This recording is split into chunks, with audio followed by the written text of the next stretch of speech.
was I got contacted. It all happened within a few weeks. A journalist, I think it was, comment on the fact there'd been an unexplained increase, about 25% increase in heart attacks in Scotland in hospitals from a prestigious university in the UK contact. This research group had accidentally found, with the use of coronary imaging technique, that in the vaccinated, there was increased inflammation of the arteries of the heart, and it wasn't there in the unvaccinated. Meeting, and they said, we're not going to publish these findings or talk about it further because it may affect our funding from the drug industry.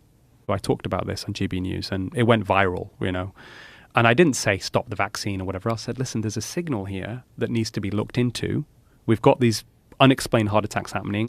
Almost around the same time, our Secretary of State for Health, Sajid Javid, gets up in Parliament and says, I've decided we need to pass legislation to ensure that all healthcare workers get vaccinated, and if they don't, they lose their job. We never mandate any medical intervention in the UK. We've never done that before. Almost by this stage, Joe, we knew it wasn't stopping transmission, right?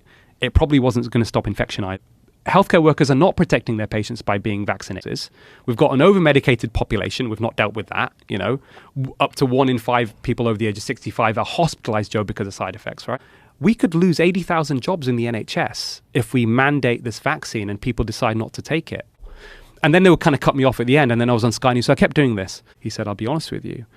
He said, nobody I've spoken to in health policy, my colleagues, appears to have critically appraised the evidence as well as you have. Most of them are getting their information on the benefits and harms of the vaccine from the BBC. If you remember, Joe, Rochelle Walensky, a former chair of the CDC, she said in an interview, former director of CDC, that her optimism from the vaccine came from CNN. The kind of narrative that was coming out was essentially the narrative of the drug companies, but coming through so-called credible voices. The reality is this.